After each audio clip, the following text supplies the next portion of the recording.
শোনো, আগের দিনের এফবি আর ইউটিউব না থাকার খুব অসুবিধা ছিল, আর এখন ফেসবুক আর ইউটিউব থাকার অনেক সুবিধা। আগে কি অসুবিধা ছিল সেটা বলি, আমরা কি ফেস করেছি। বিশেষ করে আমি, ধরো এই পুজোর সময় রাস্তা দিয়ে যেতে যেতে কোনো ভালো স্কুল যাওয়ার পথে কোনো ভালো দোকানে সুন্দর ফ্যাশনেবল ড্রেস দেখলাম, জুতো দেখলাম, মাকে এসে বললাম মা মামা কিনে দাও না, কিনে দাও না। মাকে না বললে বাবার থেকে হবে না।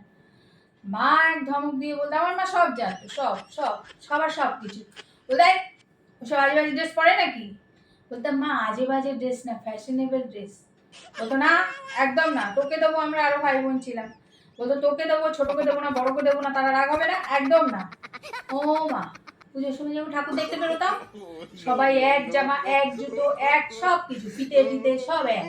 দেখে মনে হতো কোনো সংস্থায় কাজে যাচ্ছি আর কি, এক ড্রেস পরে। এই দুঃখ যে কোথায় রাখবো ভেবে পাই না, কিন্তু মায়ের উপর কথা তো বলা যাবে না, একদমই না।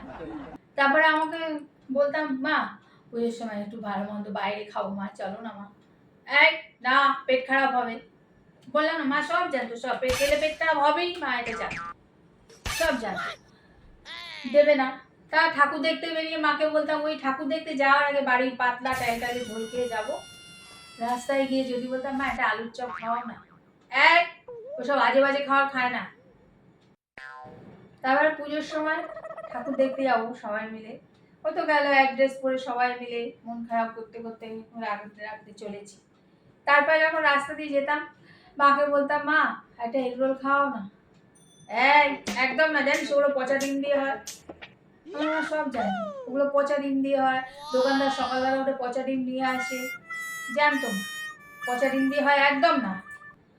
অজ্ঞতা ঠাকুর টুকুর দেখে বাড়ি ফেরার পথে পাড়ার আলুর চপের দোকানে বলতাম মা একটা আলুর চপ খাও, একদম না, ওই আলুর চপ জানি পচা আলু দিয়ে হয়, এটাও মা জানতো। আমি একটা সময় মনে মনে ভাবতাম মা কি সকালবেলা উঠে সবাইকে দেখতে যেতে নাকি, কে পচা ডিম নিচ্ছে, কে পচা আলু নিচ্ছে, কে পচা পেঁয়াজ নিচ্ছে, কিন্তু জিজ্ঞাসা করতে পারিনি কোনোদিন মা। যাই হোক, মা তো দেবে না। তারপর আমি এগরোল থেকে আলুর চপে নামতাম, তারপর মা দেবে না বলে 2 টাকার পেঁয়াজিতে নামতাম, তাও দেবে না। বলতাম মা একটা বেগুনি অন্তত খাও না, পোকা বেগুন, জানিস তুই, মা এটাও জানতো যে পোকা বেগুন দিয়ে বেগুনি হয়। তারপর বলতাম মা একটা ফুলুরি অন্তত দাও, মা তোমার পায়ে পড়ছি মা দাও, কিছুতেই দেবে না। আশেপাশের লোক দেখে বলতে কি ও এরকম করছে কেন, পা ধরে ঝুলে ঝুলি, মা বলতো ওই কিছু না। তারপর চলে আসতে আসতে পাড়ার দোকান দিয়ে বলতাম মা একটা কোল্ড ড্রিঙ্কস কিনে দাও, অন্তত গলা শুকিয়ে গেছে একদম। বলতো না, একদম না, ওই কালারিং জলগুলো কেউ খায়। মাকে বলতাম হে মা, কি করে তোমায় বোঝাই, এটা কালারিং জল নয়, এটা ব্র্যান্ডেড কোম্পানির একটা সফট ড্রিঙ্কস, প্লিজ মা প্লিজ। না, বাড়িতে নুন চিনি লেবু দিয়ে জল করে রেখে এসেছি, জগে করে যাবি, সবাইকে গ্লাসে গ্লাসে ধরিয়ে দেবো। তারপর অজ্ঞতা বাড়ি ফিরে এসে ওই গ্লাসে গ্লাসে জল খেয়ে পাতলা টাইটালি ঝোল খেয়ে ঘুমিয়ে পড়তাম। লাস্টে মাকে এও বলতাম মা এখন তো পুজোর সময় একটা আইসক্রিম খাই, অন্তত দাও, পাড়ার প্যান্ডেলে আইসক্রিম কাকু দাঁড়িয়ে আছে। বলতো না, একদম না, ওগুলো জানিস আলফাল জল দিয়ে বরফ দিয়ে তৈরি হয়, মা এটাও জানতো। এগুলো কিন্তু হতো না যদি আমাদের ইউটিউব আর ফেসবুক থাকতো।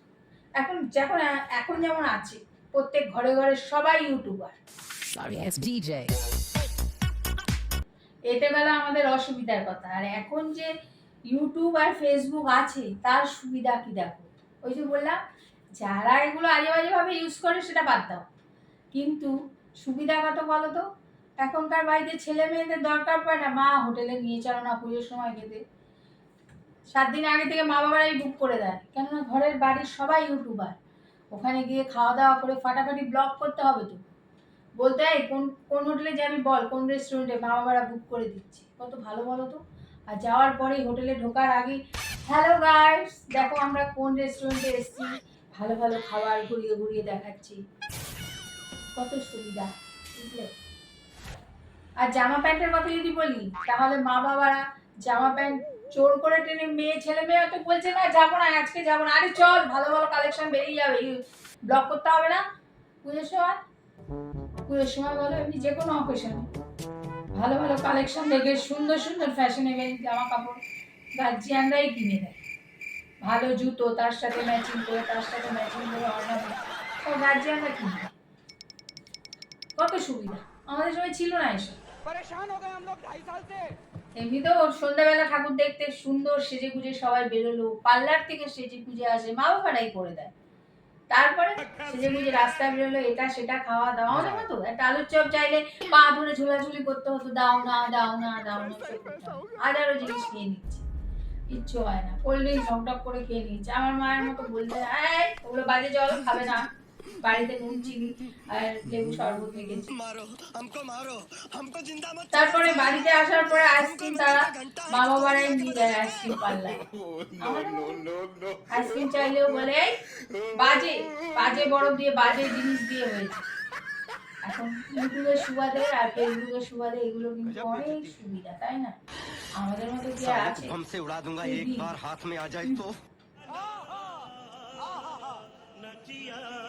ও মা, মা চলো, তোমার রেডি হওনি এখনো? চলো, আইসক্রিম পার্লার বন্ধ হয়ে যাবে। এই আমার মেয়ে ডাকছে আইসক্রিম পার্লারে যেতে হবে, যাই। হ্যাঁ, আজকে আমাকে যাই তাহলে। আমি তো বাবা আইসক্রিম পার্লারে নিয়ে যাবো মেয়ে। আজ আসি, টাটা।